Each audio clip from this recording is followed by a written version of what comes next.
오늘부터 제가 누가복음을 강해를 하도록 하겠는데, 여러분, 그 강해라고 하는 것은 전체적인 주제를 먼저 우리가 이제 설정을 해야 돼요. 성경을 보는 눈입니다. 이 수요 강해를 소중하게 생각을 하셔야 돼요. 왜냐하면 성경 공부를 할 수 있는 아주 구체적으로 들어가는 시간이기 때문에 그렇습니다. 그 전체적인 주제를 우리가 보면서 각 절마다 하나님이 말씀하시는 뜻이 무엇인가를 하나하나 학문적으로, 신학적으로 또는 우리의 삶에서 이렇게 찾아 나가는 것이 강해 설교이기도 합니다. 제가 주일에 하는 것은 이제 주제 설교라고 하는 거예요. 예를 들어서 뭐 광야를 건너는 법칙, 그런 광야라고는 이 주제가 있단 말이죠. 그리고 어떤 목사님은 1, 2, 3 이걸 대지 설교라고 하는 겁니다. 그래서 첫 번째, 두 번째, 세 번째 이런 형태로 설교를 하기도 하고 또 강해 설교를 이렇게 하기도 합니다. 저는 이제 수요일이나 또는 새벽 기도 때 제가 이제 말씀을 한 절씩 보면서 이런 강해 설교를 주로 하고 있습니다. 자, 우리 성경을 먼저 한 구절 좀 한 세 개 정도 보고 시작을 할까요? 요한복음 5장 39절. 다시 누가복음으로 돌아올 겁니다. 요한복음 5장 39절.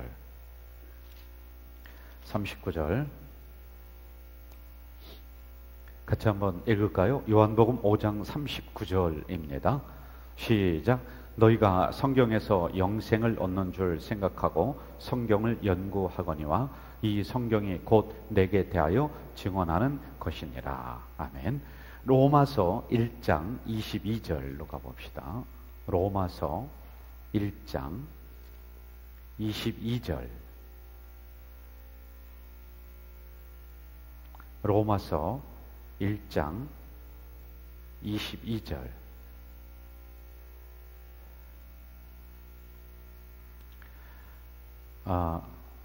우리 21절, 22절 이렇게 한번 좀 읽어봅시다. 로마서 1장 21절, 22절 시작. 하나님을 알되 하나님을 영화롭게도 아니하며 감사하지도 아니하고 오히려 그 생각이 허망하여지며 미련한 마음이 어두워졌나니 스스로 지혜 있다 하나 어리석게 되었다. 자, 성경에 대해서 우리가 지금 접근하고 있는 거예요. 이 성경을 알지 못하면은 하나님을 알지 못하는 것이다. 어리석은 것이다. 하나 더 보겠습니다. 디모데후서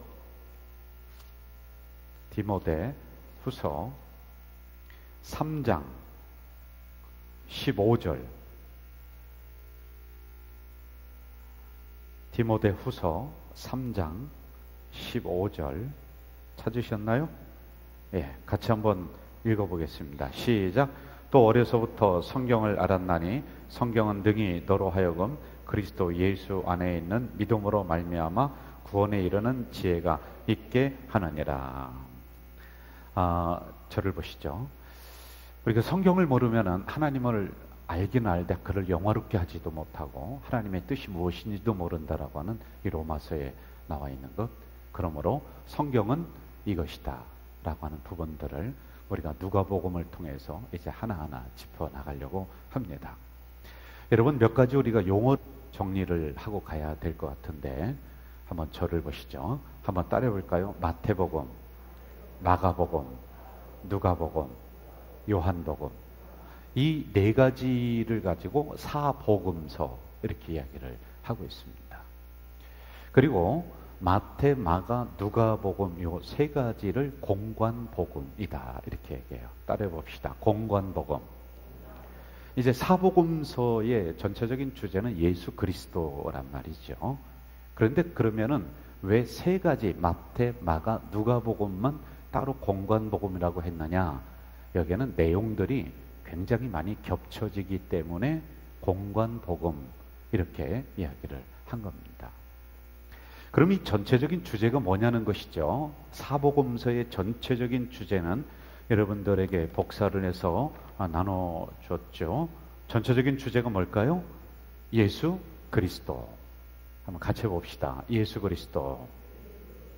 다 알고 있는 내용들이라고 여러분이 너무 쉽게 생각하지 마세요. 가면서부터 굉장히 어려워집니다. 그래서 어려운 부분도 우리가 좀 배우면서 가는 게 좋아요. 자, 예수 그리스도신데 여러분 이 예수 그리스도를 뭘로 표현을 하냐면은 요한복음에서는 말씀 이렇게 표현하는 거예요. 말씀이 성육신 되었다. 인카네이션이라고 이렇게 이야기를 하죠. 그리고 마태, 마가, 누가복음에서는 이 예수 그리스도를 무엇으로 표현하냐면 복음 이렇게 표현하는 거예요. 복음. 자, 표현 방법이 각기 다릅니다. 자, 그러면 여러분 이 복음서가 추구하는 게 뭐냐? 왜 마태, 마가, 누가 요한복음을 기록을 했느냐라고 하는 거예요. 우리 성경을 보면은 성경을 저를 보세요. 우리 몸 전체로다가 이렇게 봅시다. 몸이 성경이에요. 그런데 마가, 누가, 요한복음은 이 몸 중에서도 얼굴에 해당됩니다. 중요한 부분이죠. 여기 머리가 있고 얼굴에 해당돼요. 그러면 이 얼굴 중에서도 더 중요한 게 뭐냐면 눈이거든요. 눈. 그렇죠? 눈으로 모든 사물들을 보는 거예요. 이 눈을 성경에서는 뭐라고 얘기하냐면 예수님이 우리들에게 말씀해 주신 비유 있잖아요. 씨 뿌리는 비유, 탕자 비유, 이걸 눈으로 표현을 한 겁니다. 그래서 우리는 몸 전체를 보는 것보다는 지금 얼굴을 지금 보는 거예요. 관상을 보는 거예요. 그래, 얼굴을 잘 보야지 그 사람의 인생이 잘 보인단 말입니다. 자, 이 복음서가 추구하는 것은요, 사복음서의 동일한 목표점이 뭐냐면은 그리스도의 교회를 설립하는 것이다. 따라해 볼까요? 그리스도의 교회를 설립하는 것이다. 이거 뭐 쉽죠? 아니에요, 여러분. 교회는 뭘까요? 제가 한마디만 해도 대답 못 하잖아요. 교회가 뭐예요? 모르잖아요. 교회는 무형교회와 유형교회로 나눈다고 그랬습니다. 그리스도의 교회를 설립한다. 그러면 이제 우리는 흔히 뭐라고 하나요? 건물을 짓는다. 여러분, 그게 아니에요. 초대교회 건물이 없었어요. 사람이 교회, 사람이. 따라해보세요. 사람이 교회다. 그래서 여러분, 교회라고 하는 이 근본적인 부분을 우리가 먼저 이해를 하고 그 다음에 건물로 들어가야 되는 거예요. 이게 먼저 안 서 있으면은 자꾸 건물에만 자꾸 이제 덧바르는 거예요. 치장하는 거예요. 그래서 여러분, 카톨릭이 제가 나쁘다 좋다 이야기하는 것보다는 카톨릭은 들어가면은 뭐가 있어요? 화려함이 있어요. 교회를 굉장히 치장을 합니다. 그런데요, 원래 초대교회로 돌아가면 돌아갈수록 단촐한 거예요. 이 강대상에 그 많은 것들 넣을 필요 없습니다. 옛날에 저 어릴 때도 초상화도 막 걸려 있었는데 초상화 다 뗐어요. 예수님 초상화 있었던 거 기억나세요? 왜냐면 단촐한 거예요. 왜? 사람이 교회이기 때문에 그런 거예요. 그래서 마태복음 16장에 보면 이제 교회라고 하는 단어가 나오는데 이 교회라고 하는 단어가 나오면서 누구를 이야기해 주느냐면은 사람인 베드로를 이야기해 주는 거예요. 안 그러면은 야 2층짜리 집 져라, 뭐 5층짜리 건물 져라 이렇게 얘기할 거 아니겠어요? 그런데 사람을 얘기하는 거예요. 이처럼 사복음서에서 이야기하는 목표는 그리스도의 교회를 설립하는 것, 다시 말하면은 성도를 세워 나가는 거예요. 온전한 하나님의 자녀로 여러분을 세워 나가는 거란 말이에요. 이제 이따가 우리가 그 부분도 조금 들어갈 건데 뭐 이리저리 맨날 시험 들고 그냥 흔들리고 언제 한번 여러분 제대로 신앙생활 할 거예요? 뭐가 그렇게 기분 나쁜 게 많고 뭐가 그렇게 삐질 게 많고, 난 세상에 이게 우리가 복음이 우리들 안에 제대로 들어와 있지 않으면은 자꾸 인간적인 부분들이 휘둘리게 되어 있단 말입니다. 그래서 성도를 세워나가는 거예요. 한번 따라 봅시다. 성도를 세워나갔다. 여러분을 세워나가는 거예요. 그게 교회라고 하는 거예요. 이게 사복음서에 쓰여진 목적입니다. 그런 다음에 필요성에 의해서 우리가 건물이 확보가 되고 거기도 마찬가지예요. 3,000명, 5,000명으로 늘어나니까 마가의 다락방에는 120명 정도뿐이 수용을 못합니다. 사도행전에 보면 그렇지요. 그런데 이게 120명이 이제 막 점점점 늘어나니까 그러한 필요성에 의해서 교회가 건물이 형성이 된 거예요. 건물이. 왜? 너라고 하는, 나라고 하는 교회가 자꾸만 뭉쳐지니까. 자, 그리고 또 하나가 이 사복음서의 목적이 있어요. 자, 한번 써준 거 한번 봅시다. 줄 치세요. 동일한 목적은 그리스도의 교회를 설립하는 것, 그리고 그리스도의 뭐를? 세계를 어떻게 하는 것? 확장하는 것. 자, 저를 따라해 보세요. 내가 교회예요. 내가 은혜 받았어요. 내가 구원받은 백성이 됐어요. 그러면은요, 이 사복음서는 너로 머물러 있지 말라는 거예요. 그래서 주님은 어떻게 해요? 오늘은 이 마을로 가시고 내일은 저 마을로 가셔서 그리스도의 세계를, 교회를 확장하는, 그게 사복음서의 역할입니다. 분명히 말씀하시잖아요. 나는 전도하러 왔다. 이게 여기로 말하면은 나는 그리스도의 교회를 너로 머물게 하는 것이 아니라 너부터 다른 사람으로, 그리고 다른 지역으로, 그래서 점점점 이 교회가 확장되는 이 목표를 가지고 이 복음서를 쓰셨다는 거예요. 그러므로 저는 우리가 누가복음을 강해를 할 때 두 가지 역사가 일어날 줄로 믿습니다. 여러분들이 교회임을 분명히 알고 흔들리지 않는 교회, 여러분이 온전하게 서는 역사가 일어날 줄로 믿어요. 그리고 두 번째는요, 나에게서 머물러 있는 것이 아니라 또 다른 누군가를 교회로 세우는 이 작업이 일어날 줄로 믿습니다. 이 두 가지입니다. 잘 보시면서 가봅시다. 자, 그런데 그 설립 방법을 줄 한번 치실까요? 왜요? 제자들을 통하여 예수 그리스도라는 사실의 복음을 증거하는 것. 우리를 통해서 하는 거예요. 여러분, 저를 보시죠. 예수님은 오셔서 12명을 훈련하셨어요. 12명이 120명으로, 120명이 3,000명으로, 5,000명으로 이렇게 퍼져 나갑니다. 지금 예수님이 오셔서 여러분을 다 세울 수 없습니다.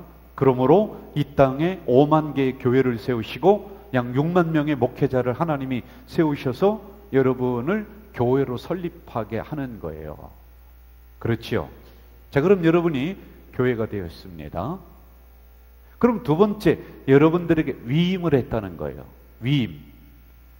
그러니까 그리스도의 권능을 내가 받고 주님의 기적의 역사를 내가 체험하고 복음의 능력을 내가 받으면서 나로 하여금 또 다른 교회, 지금은 교회가 아닙니다. 그러나 그 사람을 교회로 증거하게, 확장되게 만드는 위임 명령을 여러분에게 주셨다는 거예요. 지금 베드로가 와서 설교 못 하잖아요. 맞죠?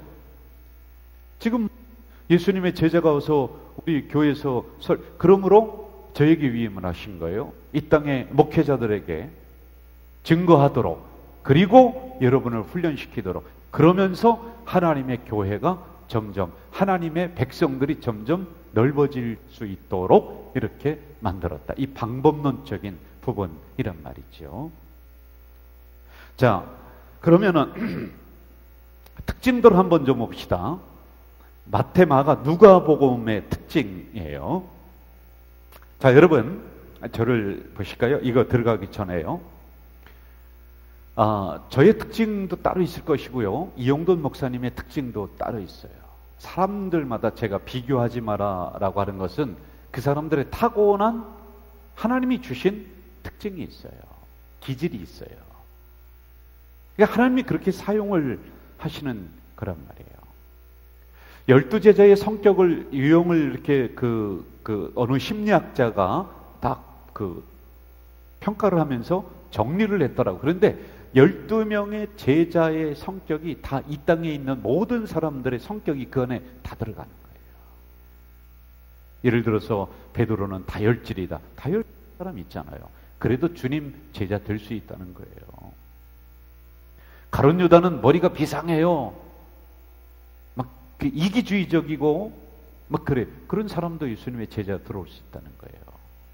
야고보 번개 우레의 아들이라고 할 정도로 그냥 너무 급해요. 그러한 성격들이 다 있다는 거예요. 자, 똑같은 입장으로 성경에도 말씀하시는 특색이 있다는 거예요. 마태복음은 마태라고 하는 제자가 이 복음서를 씁니다. 마태는 세리입니다. 이 제자가 마태가 이 성경을, 예수님을 바라보는 관점이 어떤 관점으로 바라보느냐, 요게 이제 있는 거란 말이에요. 마가라고 하는 제자가 예수님을 보는 입장이 있어요. 누가는 누가복음을 누가가 썼거든요. 누가 썼다고요? 의사예요. 의사가 보는 관점이 있어요. 그래서 누가복음에 보면은 뭐가 많이 나오면 치료하는 이야기가 많이 나와요. 왜? 의사가 그거 볼 거 아니겠어요? 이렇게 보는 관점이 다 다르다는 거예요. 그러나 사건은 하나예요. 인물은 하나예요. 누구라고? 인물은요? 예수 그리스도예요. 따라합시다. 예수 그리스도. 보는 관점이 다 달라요. 자, 그걸 우리가 기본적으로 신학적인 부분이니까 좀 어렵더라도 여러분, 오늘 이 서론적인 부분을 우리가 해야지 그다음부터 매끄럽게 쭉 나갈 수가 있거든요. 마태복음의 특징을 봅시다. 마태복음은요, 짐승으로 표현하면은 사자를 의미합니다. 사자. 용맹스러워요. 그리고 예수님을 사자이기 때문에 뭘로 표현하냐면 왕으로 표현해요. 주님이 돌아가실 때도 유대인의 왕이라고 써놓는 거예요. 그래서요. 여러분, 사자, 왕. 그리고 가장 유대인적인 복음서가 바로 이거예요. 왜? 유대교를 마태가 못 벗어났습니다.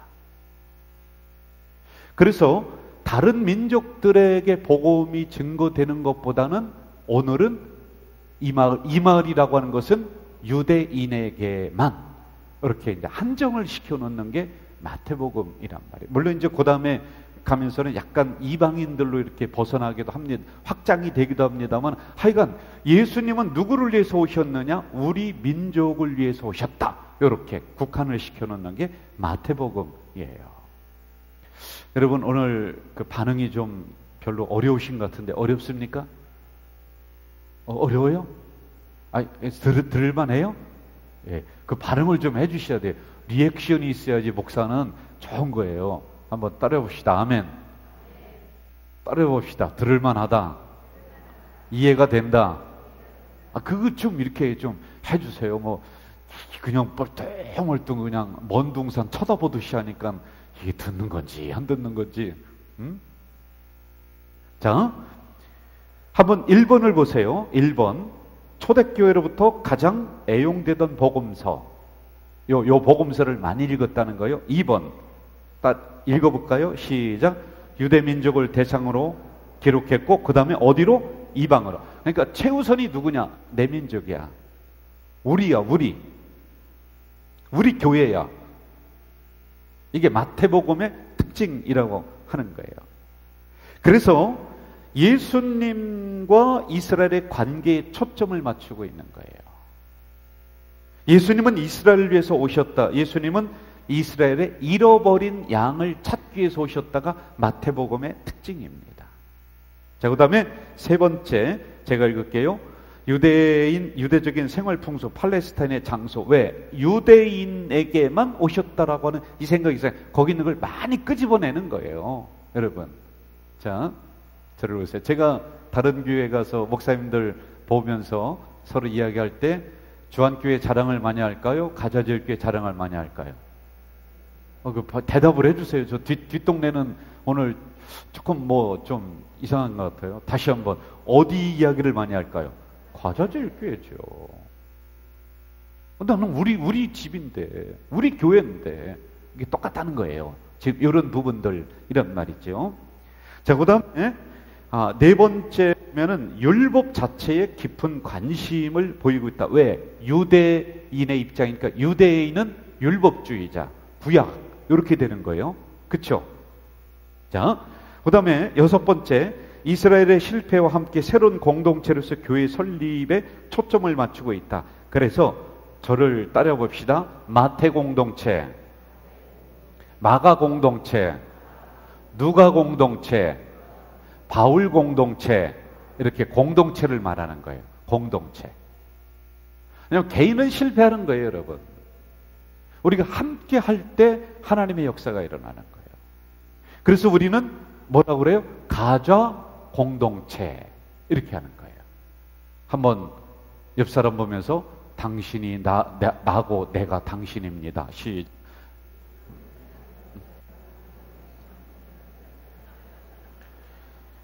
한 권사님은 최 장로님한테 당신은 나고 내가 당신, 장로님이, 왜? 우리는 한 공동체예요.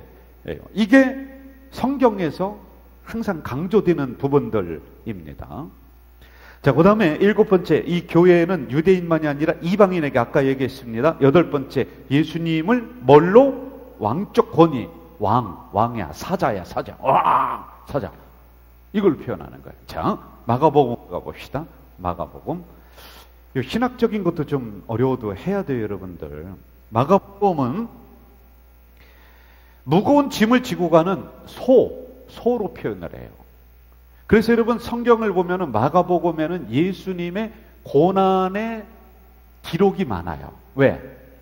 소는 무거운 짐을 지고, 인생의 짐을 지고 가시는 예수님, 죄인들의 짐을 지고 가시는 예수님, 고난의 짐을 지고 가시는 예수님, 그것을 해결해 주시는 묵묵히 십자가를 향해 걸어가시는 예수님을 마가복음에서는 많이 기록을 하는 거예요. 이해가 되시죠?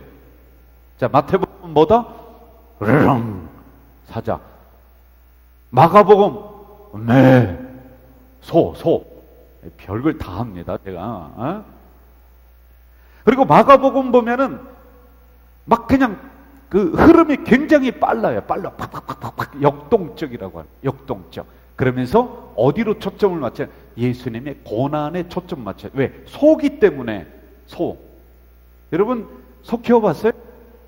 소 안 키워봤으면 말하지 마세요. 저는 소 많이 키웠습니다. 예? 소가 사람 말 알아들을까요? 못 알아들을까요? 기가 막히게 알아들어요. 예? 제가요 앞에 가서 겨울에 뜨신 물 이렇게 부면 소도 좋아서 소가 웃을까요? 안 웃을까요? 웃는다니까요. 소가 우리 집에 옛날에 그 뒷곁에 가면은 저기 항아리에 막걸리를 옛날에 했죠. 우리 집도 막걸리를 많이 담아놨어요. 근데 이 소가 꽃비가 풀려가지고서 뒷곁 들어가서 나는 소가 술 챈 거 여러분 봤어요? 못 봤어요? 나는 봤어요. 막 그걸 다 먹은 거였는데 소가 술 캐니까요. 야 명서야. 죄송해요. 자, 마가복음 넘어갑시다. 누가복음으로 갑시다. 이게 이제 중요합니다. 누가복음.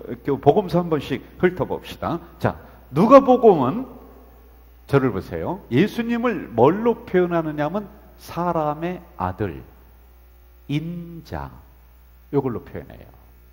그래서 여러분 예수님 누가복음에 보면은 예수님의 탄생의 기록을 기가 막히게 기록을 하고 있는 거예요. 왜? 사람의 아들, 사람으로부터 태어났다. 그러나 그분은 사람의 아들이 아닌 하나님의 아들이시다. 이렇게 전개가 되는 거예요. 그러니까 여러분 여기 보면 임신 못한 엘리사벳이 나오고, 그 다음에 엘리사벳이 임신했을 때 마리아가 동정녀 탄생이 돼서 둘이 만나요. 야, 하나는 엘리사벳은 나이가 많았거든요. 지금으로 얘기하면 80, 70, 80 돼서 임신했으니까 얼마나 부끄럽습니까? 이 마리아는 동정녀, 남자를 알지 못하는데 임신했어요. 그래 둘이 만나서 서로 신세한탄을 하면서 야, 너도 그렇냐 나도 그렇다, 이게 하나님의 뜻이다 그랬더니 태중에 있는 복중에 있는 아기가 뛰놀더라, 이렇게 나오는 거예요. 이렇게 쉽게 설명을 해도 아멘. 이렇게 성경이 이렇게 재미있는 그런 말입니다. 누가복음을 한번 써보세요.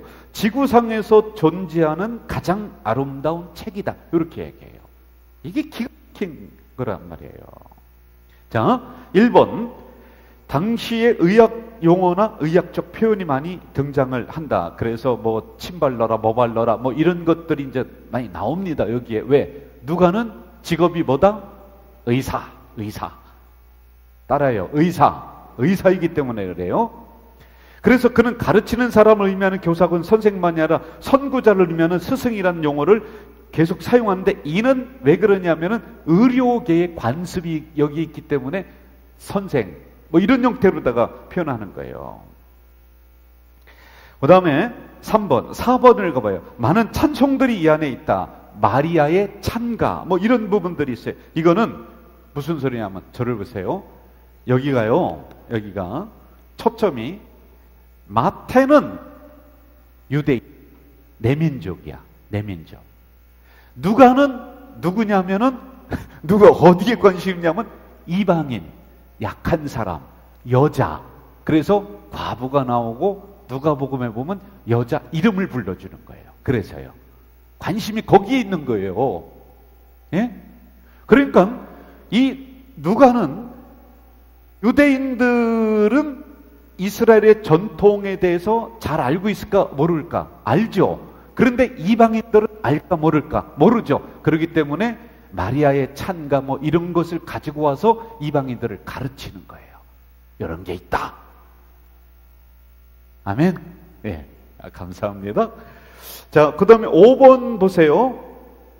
이게 뭐냐면은, 저를 보세요. 5번은 누가복음 중에서 있습니다. 5번은요, 연대기적이라고 하는 것은 뭐냐면, 예수님은 처음에 이렇게 나셨다, 예수님은 그 다음에 이렇게 자라나셨다, 예수님은 청년 때는 이렇게 했다, 예수님은 그 다음에 어디를 가셨다, 예수님은 그 다음에 무슨 일을 하셨다. 이걸 2005년에는 김명서가 8월에는 여기에 왔다, 내가 2005년에 왔죠. 2006년에는 뭐를 했다, 2009년에는 교육관을 줬다, 뭐 10년 이렇게 누가복음은 역사적, 연대기적으로 쫙 기록을 하는 거예요. 이게 여기에도 기가 막힌 비밀이 있어요. 이따가 합시다, 그거는요. 이게 그렇다는 거예요. 네. 자,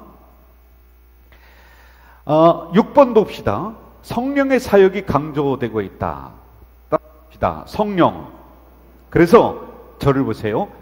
자, 사람의 아들뿐만이 아니라 그 사람의 아들이신 예수 그리스도는 하나님의 아들이시다. 그분은 성령의 능력으로 여러분들을 고친다. 이게 강조가 되는 거예요. 여러분, 의사가 이걸 얘기하는 거예요. 의사가. 자, 7번째, 기도에 특별한 관심을 보인다. 8번째, 미천한 자들, 가난한 자, 사회적인 소외 그룹에 관한 높은 관심. 그러니까 초점이 거기에요. 초점이 여자들은 별로 취급 안 했거든요. 거기에 관심이 있는 거란 말입니다. 자, 이렇게 초점이 다 다릅니다. 또 저를 보면서 이제 가볼까요? 마태복음, 마가복음, 누가복음 중에 제일 먼저 쓰여진 성경이 뭘까? 마가복음이에요. 마가복음과 마태복음은 약 90% 정도가 비슷해요. 마가복음과 누가복음은 약 50% 정도가 중복이 돼요.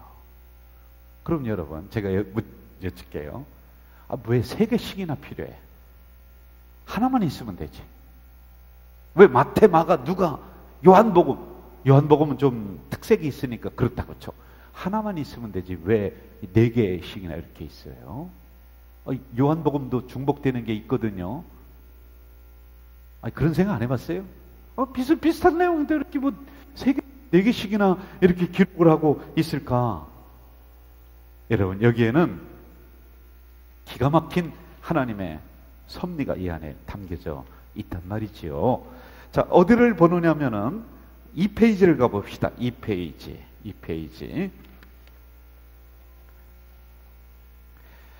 밑에 예수님이 그리스도이심을 증거하기 위하여 기록된 복음서가 4개씩 필요한 이유는 무엇인가? 이런 질문은 사람들이 계속 해오고 있었다라고 하는 것이에요. 자, 왜냐면 내용도 비슷하고 역사적인 구조도 비슷하고 뭐 기적적인 일들도 반복돼서 기록이 되고 하는데 왜 그러냐면은 저를 보세요. 참. 자, 구약은 뭐예요? 구약은 초점이 뭐냐면은 따라하세요. 오실 예수님. 그래서 여기는 예언이 있어요. 예언. 이러이러한 분이 오실 것이다. 그분은 나귀를 타고 오실 것이다. 그분은 이렇게 죽을 것이다. 여기에 있는 구약에 있는 39권의 총체적인 것, 예수 그리스도를 딱 가리키고 있어요. 예수 그리스도. 이게 예언이라고 해요. 예언. 자, 그럼 신약은 뭐냐면은, 신약은 오신 예수님이에요. 따라하세요. 오신 예수님.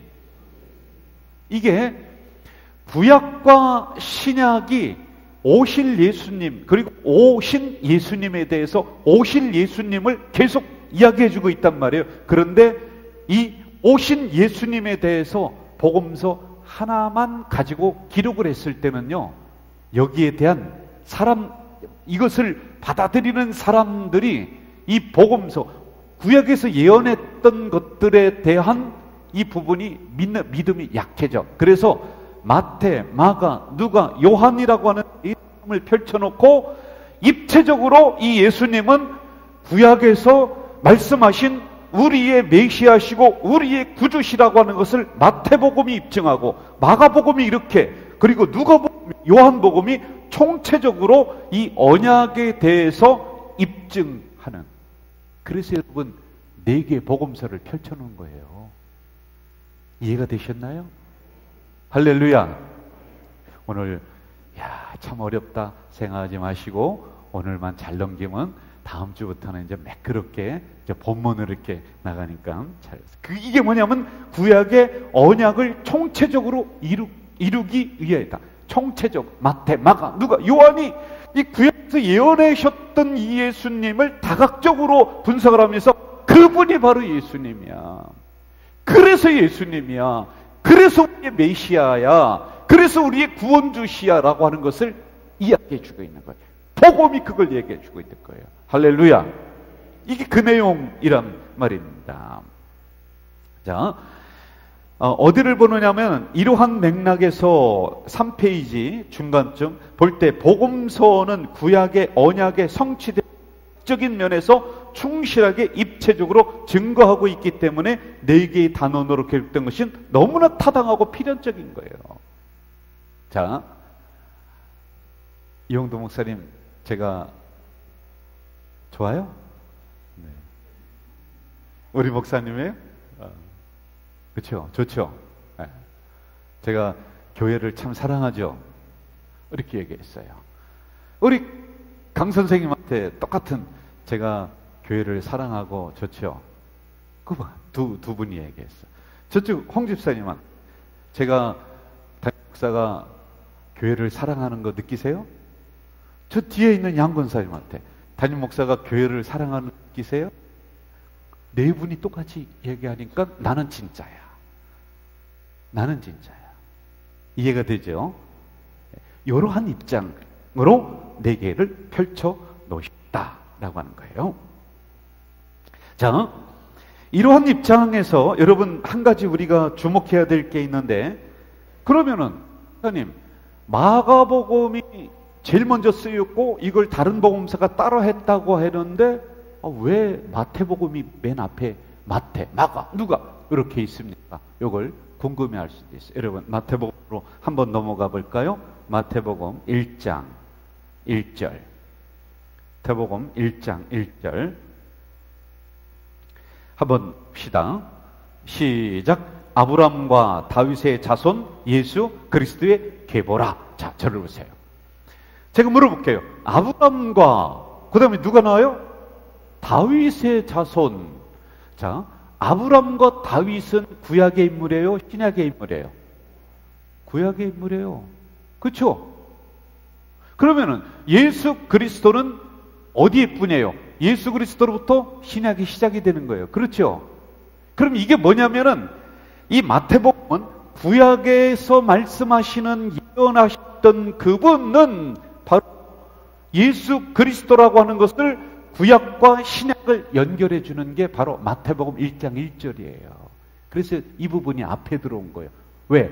이걸 통해서 신약에서 말씀하시는 마가, 누가, 요한, 그리고 저 사도행전 모든 것들 구약과 동떨어져 있는 게 아니다. 구약이 필요 없는 것이 아니라 구약의 선서에서 구약에서 예언하셨던 부분들이 이루어지는 것이 신약에 있는 성경이다. 이걸 얘기해 주고 있는 거예요. 루야, 할렐루야. 제가 이렇게 설명하는데도 다 이해가 되시겠죠? 네. 자, 그래서 마태복음을 여기다가 맨 앞에다 놓은 것이다 라고 하는 것입니다. 자, 이렇게만 하고요. 한번 좀 또 재밌는 관점 한번 좀 보고 오늘 본문으로 잠깐만 들어가고 오늘은 마치려고 합니다. 여러분들 저를 보세요. 오병이어의 기적 아시죠? 대략적으로 어떤 내용이죠? 오병이어. 물고기. 오병. 이어. 물고기가 5마리래. 와. 물고기 몇 마리예요? 이거 보고 5마리래 또. 오병. 이어. 2마리. 떡 5덩이와 물고기 2마리로 5,000명을 먹이신. 이게요. 마태복음, 마가복음, 누가복음, 요한복음 똑같이 기록을 하고 있어요. 근데 여러분 성경이 참 재밌는 게 마태복음을 가만히 연구를 해보면은 똑같은 내용인데 음식을 다 먹고 뉘앙스를 보면은 사람들이 버려. 야야 가까우니까 걷었던 게 12광줄이다. 이렇게 나와요. 자, 여러분 이게 뭐냐면은 예수 그리스도는 왕으로 오셨지만은 너희들이 먹다 버릴 떡처럼 예수 버릴 거다. 이걸 얘기해 주는 거예요. 인간들로 인해서 버려짐을 당하는 예수 그리스도. 이게 똑같은 내용인데도 초점이 다른 거예요. 여러분 마가복음에서는 무슨 초점이냐면은 음식이 남는 것을 이야기해요. 음식이 버려지는 게 아니라 음식이 남은 거예요. 그럼 이건 무슨 의미냐면 예수 그리스도는 인간들에 의해서 버려지신 분, 그런 차원을 넘어서서 예수는 너희에게 영원하신 분이야. 남는 분이야. 이런 초점이 다르다네요. 관점이 다르다는 거예요. 그럼 누가복음에서는 또한 관점이냐면 여러분 아까 보세요. 성령을 강조하고 기도를 강조했다. 누가복음에서는 무엇이 강조되느냐면은 예수님은 먹여주시는 분, 베풀어 주시는 분, 주님의 능력이 강조가 되는 거예요. 그러면 요한복음에서는 뭐냐? 요한복음은 똑같은 사건인데도 예수님은 너희들이 먹을 떡이야. 너희들이 먹어. 똑같은 사건을 놓고도 이렇게 보는 관점이 다르다라고 하는 것 우리가 보면서 들어갑시다. 자, 이제 누가복음으로 가도록 하겠습니다. 누가복음 우리 4페이지를 한번 좀 보면서요. 이게 처음 부분이기 때문에 여기 좀 보면서 갑시다. 누가복음은 저를 따라 볼까요? 사역으로 증거되는 그리스도, 사역으로 증거된 그리스도 이렇게 나오고 있습니다. 기억나시나요? 2005년에 내가 왔고 2006년에 뭐 했고 이게 누가복음이 그런 순서대로 기록을 하고 있는 거예요. 왔다 갔다 하지 않다는 거예요. 자, 누가복음 1장으로 가볼까요? 여러분들 누가복음 1장 우리 중에 이루어진 사실에 대하여 2절 처음부터 목격자와 말씀에 일꾼된 자들이 전하여 준 그대로 내력을 조수려하고 붓을 든 사람이 많은지라 그 모든 일을 근원부터 자세히 미루어 살핀 나도 근원부터 자세히 기록을 하는 거예요. 예수님은 어떻게 태어나셨다. 예수님은 어떻게 자세히 설명을 하는 게 누가복음인 것입니다. 자, 누가복음의 서술 방식이 자세히 설명을 해요. 그리고 연대기적으로다가 역사적으로 설명을 해요. 언제 뭐 했다. 그럼 여러분 이게 무슨 이야기냐면 예수님은 가상이 아니야. 실존했던 분이야. 여러분 가상의 인물을 어떻게 몇 월 며칠에 뭐에 저렇게 표현할 수 있어? 안 되잖아요. 그거 얘기해 주는 거예요. 역사 진짜 계셨던 분이야. 예수님은 2000년 전에 베들레헴 말구육간에 그때 오셨던 분이야. 그리고 여러분 또 하나 뭐가 있느냐 하면은 그가 했던 기적이나 이적들은 꾸며낸 얘기가 아니야. 이걸 얘기해 주는 거예요, 여러분. 실존하셨던 예수 그리스도는 그가 하셨던 여러 가지 기적들, 병자를 고치고 귀신을 쫓아내고 했었던 그러한 일들은 역사적으로 이 의사가 면밀한 입장에서, 구체적인 입장에서 하나하나 기록한 것은 그분은 진짜야, 그 일은 거짓이 아니야. 그러므로 이 말씀을 받는 여러분들에게도 동일한 은혜와 역사가 일어날 거야 라고 말씀해 주고 있는 거예요. 할렐루야. 이거예요, 여러분. 예수님은 가상의 인물이 아닌 줄로 믿습니다. 은혜 받으니까 막 기침도 나고 웃기도 하고 막 꾸며낸 이야기가 아닌 줄로 믿습니다. 그리고 더 중요한 것은 오늘 나에게 일어나는 현재적 사건들로 이 말씀이 다가올 거라는 거예요. 주님이 귀신을 쫓아낼 때 여러분에게 있는 문제가 물러갈 것이고요, 병자를 일으킬 때 여러분에게 있는 질병들이 치유되는 역사가 일어날 줄로 믿습니다. 현재적 사건이에요, 여러분. 제가 오늘 주제를 복음을 위해 문제와 사명을 분간해야 한다. 이 부분도 마찬가지예요, 여러분. 조금만 하고 마무리할게요. 본질은 남겨둬야 한다. 따라해 볼까요? 본질은 남겨둬야 된다. 이게 뭔지 아세요? 우리가 교회 생활을 합니다. 신앙생활을 하고 있어요. 신앙생활 먼저 봅시다. 어려움이 와요, 시험이 와요, 문제가 와요. 그런데 우리의 본질은 뭐냐면 예수 그리스도예요. 요건 남겨둬야 돼요. 어려움이 왔는데 이 작은 어려움 때문에 에이씨 교회 안 나가, 본질을 치워버리는 거예요. 정말 어리석은 거예요, 여러분. 이 부분 얘기해 주는 거거든요. 여러분, 우리가 교회 생활하는데 교회가 100점짜리 뭐 천사들이 막 왔다 갔다 하는 교회에 있습니까? 스펄전 목사님에게 어떤 청년이 와서 물었다잖아요. 목사님, 나는 어느 교회 다니는데 너무 힘이 듭니다. 이게 잘못이고 저게 잘못이고 난 정말 교회 생활하기 어렵습니다. 좀 이런 문제가 없는 교회를 소개 좀 해주세요. 그랬더니 그 목사님이 있다가 이렇게 얘기했대요. 아, 그래? 그러면은 내가 그런 교회를 소개해 줄게. 그런데 자네가 그 교회에 들어가는 즉시 똑같은 문제가 일어날 거야. 네가 문제라는 거예요. 푸른 풀밭 증후군이라고 제가 얘기했잖아요. 여기서 저 다른 교회를 보잖아요. 여기서 어느 뭐 부평 뭐 성결교회를 보잖아요. 그 교회는요 막 천사들만 있는 것 같아요. 가서 신앙생활 해보세요. 우리 교회가 좋아요. 할렐루야. 이게 무슨 얘기냐면은 교회 생활하다가 여러 가지 문제를 만나 시험을, 그런데 본질을 남겨둬야 되는데 교회를 떠나버리는 거야. 이건 어리석다는 거예요. 이 오늘 우리가 얘기하는 주제가 이거예요. 이거 들어가려고 하다 지금 못 들어가고 초입 부분만 얘기하는 거거든요. 여러분, 제가요 집사람과 25년을 살면서 갈등이 없었을까요? 아이고, 물어보세요. 저 사람한테도 갈등 없어요.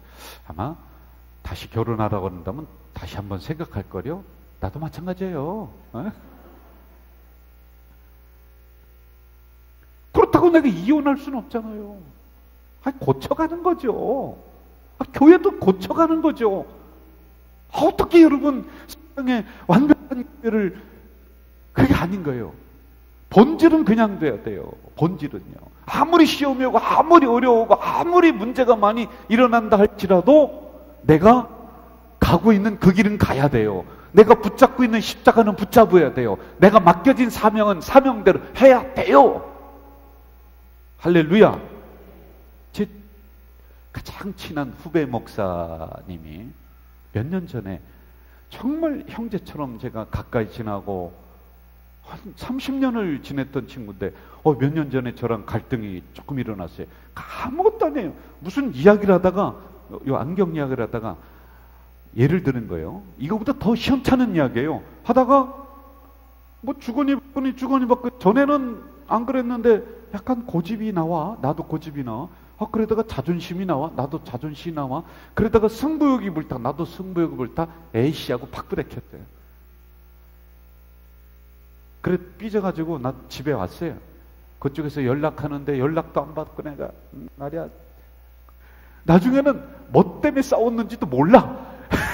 그러다가 얘기하고 탁 부대껴서 내가 말이야 너 아니면 내가 만날 사람 없는지 아냐 탁 돌아서 와버렸어요. 그는 몇 번을 전화하더니 제가 이 말이 돌아섰어요. 뭐라고 하느냐면 저한테 이 말 한마디. 형 목사님이야. 내가 형이야. 나보다 한 두세 살 어려. 형 목사님 그동안 우리 관계가 이렇게 끝나는 거 너무 억울하잖아 하는 거야. 본질은 그냥 돼야 되는 거야. 본질은요. 시험 들었다고 문제 발생했다고 어려움이 왔다고 그래도 여러분 아무리 그래도 신앙의 길 가야 되고 믿음의 길 가야 되고 이게 복음을 가진 사람들의 능력이다. 할렐루야. 오늘은 여기까지 하고요. 다음 주 이 부분에 대해서 구체적으로 우리가 하나하나 살펴보는 시간 갖도록 하겠습니다.